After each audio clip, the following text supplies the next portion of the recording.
ஒழுங்கமைக்கப்பட்ட குற்ற கும்பலை சேர்ந்த கடிமுள்ள சஞ்சீவ என்பவரை கொலை செய்வதற்கு துணை போனமை மற்றும் அதற்காக துப்பாக்கிகளை வழங்கியமை தொடர்பில் கைது செய்யப்பட்ட ஒஸ்மன் குணசேகர எனப்படும் கம்பஹா ஒஸ்மன் என்பவரை 90 நாட்கள் தடுத்து வைத்து விசாரணை செய்வதற்கு அனுமதி வழங்கப்பட்டுள்ளது.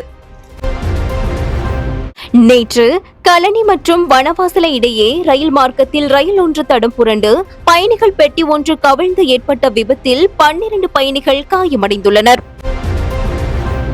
நிலவி வரும் சீரற்ற வானிலை காரணமாக 141 வீடுகள் பகுதியளவில் சேதமடைந்துள்ளதாக அனர்த்த முகாமைத்துவ மத்திய நிலையம் தெரிவித்துள்ளது. ஹோமகம போலீஸ் பிரிவிற்குட்பட்ட பிடிபன தெற்கு பகுதியில் உள்ள வயல்வெளி ஒன்றிற்கு அருகில் அமைந்துள்ள கிணற்றிலிருந்து ராணுவ சிப்பாய் ஒருவரின் சடலம் மீட்கப்பட்டுள்ளது.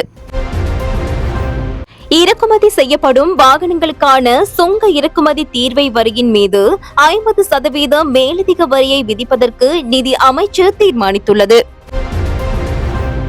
யாழ்ப்பாணம் சுன்னாகம் புத்தூர் வீதியானது நேற்றும் இன்றும் தற்காலிகமாக மூடப்பட்டிருக்கும் என வடபகுதி ரயில்வே பாதை மற்றும் பராமரிப்பு திணைக்கள பொறியியலாளர் ஜி.கே. சதுரேனோ தெரிவித்துள்ளார்.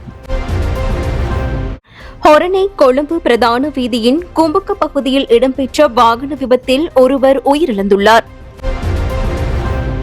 நாட்டின் நன்னீர் இறால் வளர்ப்பு துறையை நவீன தொழில்நுட்பத்தின் ஊடாக அதிக அறுவடை தரும் ஒரு வணிக துறையாக மாற்றியமைக்கும் நோக்கில் ஜனாதிபதியால் 2025 வரவு செலவு திட்டத்தில் ஒதுக்கப்பட்ட 25 மில்லியன் ரூபாய் நிதியின் கீழ் விசேட திட்டம் ஒன்று ஆரம்பிக்கப்பட்டுள்ளதாக இலங்கை தேசிய நீர்வாழ் உயிரின வளர்ப்பு அபிவிருத்தி அதிகார சபையின் தலைவர் கிட்சரி தர்மபிரிய தெரிவித்துள்ளார். தமிழ்நாட்டின் முதலமைச்சர் சி. ஜோசப் விஜய் இம்மாத இறுதியில் இந்திய பிரதமர் நரேந்திர மோடியை சந்திக்க உள்ளதாக தகவல்கள் வெளியாகியுள்ளன. கொஸ்கம தாவல்கொட பகுதியில் உள்ள கால்வாய் ஒன்றில் நீராட சென்ற இருவர் நீரில் மூழ்கி உயிரிழந்துள்ளனர். இவ்வாறு உயிரிழந்தவர்கள் 16 மற்றும் 17 வயதுடைய 2 இளைஞர்கள் என தெரிவிக்கப்பட்டுள்ளது. உறுதிப்படுத்தப்பட்ட உண்மை செய்திகளை உடனுக்குடன் தெரிந்து கொள்ள ஆயுள் மீடியாவை ஃபாலோ செய்யுங்கள்.